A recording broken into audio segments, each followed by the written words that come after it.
আজকের এই ব্লগে তোমাদের সঙ্গে আমি আমার একটা এক্সপিরিয়েন্স শেয়ার করব। আজকের দিনে এই ব্লগটাতে আমি এটাই শেয়ার করতে চলেছি যে কীভাবে নিজের শাড়ি একা একা নিজে নিজে পরা যায়, তাও আবার কটন শাড়ি হলে।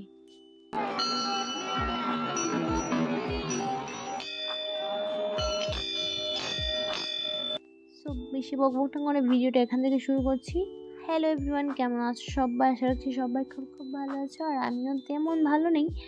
এই তো গরমের মধ্যে কীরকমই আর থাকবো, তোমরা তো ভাবতেই পারছো, সকলেরই হয়তো বা নাজেহাল অবস্থা।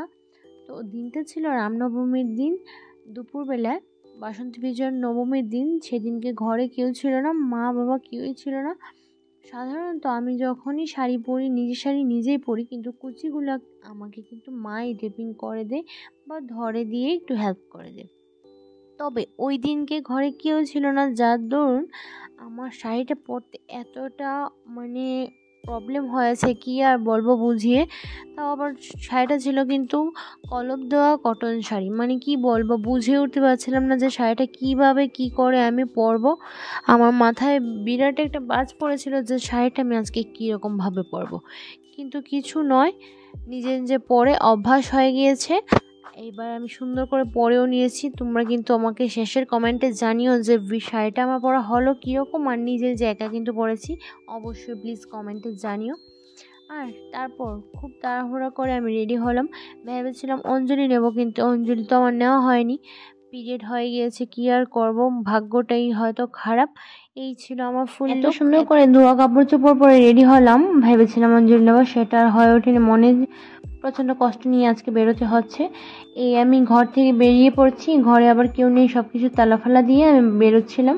আজকে হয়েছে কি, মাথাটা এতই খারাপ হয়ে গিয়েছিল যে একবার আমি ঘর থেকে মোবাইল ফেলে বেরিয়ে চলে গিয়েছি, আরও একবার চলে গিয়েছিলাম পার্স নিয়ে যাইনি, সেটাও ভুলে গিয়েছি। তো দুইবার আমার ঘরে ফিরে আসতে হয়েছে। বলো এবার কীরকম লাগবে। ভাগ্য আজকে সব রকমেরই খারাপ ছিল। তো মন্দিরে যাচ্ছি।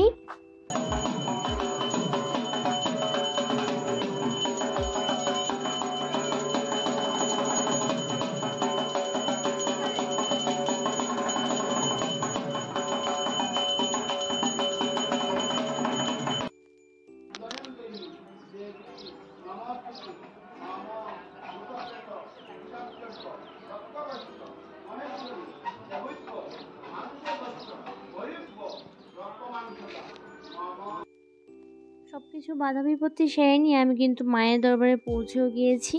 সেখানে গিয়ে মায়ের দর্শন করলাম, আর গিয়েই দেখতে পেলাম যে সবাই মিলে অঞ্জলি দিচ্ছে। মুডটা দেখে আরও খারাপ হয়ে গেল।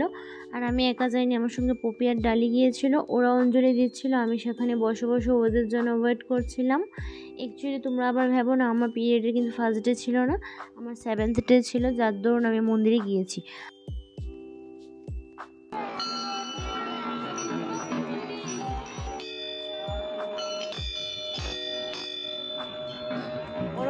দিয়ে দিয়েছে, তারপর আমরা আবার মায়ের মন্দিরে আসলাম। এখানে পুরোটা এবার ঘুরে দেখব। তারপর যা হয়েছে, ভাগ্যটা বেশ ভালোই ছিল, মাখা প্রসাদ বা ভোগের প্রসাদও পেয়েছি। তারপর ভোগের প্রসাদ খেয়ে দিয়ে আমরা অনেকক্ষণ গল্প গুজব করেছি। ভীষণ রকমের রৌদ্রুর হিট ছিল, যার দরুন আমরা 3জন বসে একটু ওয়েট করছিলাম। আর ও ডালি আর পপি মিলে ধূপ জ্বালাচ্ছিল, কিন্তু আমি তো সেটাও জ্বালতে পারবো না, যার দরুন আমি এখানেই বসেছিলাম চুপচাপ। মুডটা এতটাই খারাপ ছিল, তোমাদেরকে বলে আমার বোঝানোর মতো না। সকাল থেকে প্রিপারেশন ছিল যে আমিও অঞ্জলি দেব, 3জনে মিলে প্ল্যান করলাম, কিন্তু হয়ে আর ওঠেনি। কি করব, মাই হয়তো চায়নি অঞ্জলি দিই, পরে কখনো দিয়ে দেব। তারপর 3জনে মিলে বসলাম, অনেকক্ষণ একটু গল্প গুজব করলাম।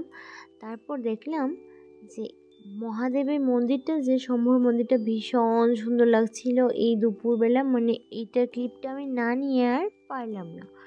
তারপর অপেক্ষা করছিলাম আমরা অনেকক্ষণ, কারণ ওইখানে ভোগের প্রসাদ তৈরি হচ্ছিল, সেটার জন্যই আমরা 3জনে মিলে বসে ওয়েট করছিলাম। আর অনেক ভিডিও শ্যুট করেছি, তারপর রিলস বানিয়েছি, অনেক কিছু করেছি, তিনজনে মিলে ফটোও তুলেছি। তারপর আমরা এদিকে লাইনে দাঁড়িয়ে পড়েছিলাম মাখা প্রসাদ বা ভোগের প্রসাদ যেটা ওকে বলে, সেটা গ্রহণ করার জন্য। এখানে প্রচুর ভিড় ছিল, লাইন এত বড় ছিল যে দাঁড়িয়ে দাঁড়িয়ে শুধু অপেক্ষাই করে যাচ্ছিলাম, তিনজনে মিলে শুধু অপেক্ষাই করছিলাম। প্রায় আধ ঘন্টা খানিক দাঁড়াতে দাঁড়াতে অনেক পরিশ্রমের পর আমরা প্রসাদ পেয়েছিলাম। অনেকটা কষ্ট করতে হয়েছে, কিছু পেতে গেলে কিছু হারাতে হয়, তোমরা তো সবাই জানোই। তবে প্রসাদটা খেয়ে একদম খালি পেটের তৃপ্তিটা আজকে মিটিয়ে নিয়েছি। তোমরা জানো সকাল থেকে আমি পুরোটাই উপোস ছিলাম অঞ্জলি নেব ভেবে, কিন্তু সেটা তো হয়ে ওঠেনি, বললামই তোমাদেরকে। মনে অনেকটা ছিল কষ্ট। প্রসাদ গ্রহণ করা হয়ে গেছে, এবার প্রচণ্ড গরম লাগছিল, এবার বাড়িতে চলে যাব। কিন্তু বাড়িতে যাওয়ার আগে আইসক্রিম খাওয়ার একটা প্ল্যান ছিল, সেটাও হয়ে ওঠেনি। সবাই ভালো থেকো, সুস্থ থেকো। ভিডিওটা ভালো লাগলে লাইক কমেন্ট করতে ভুলো না। Bye bye.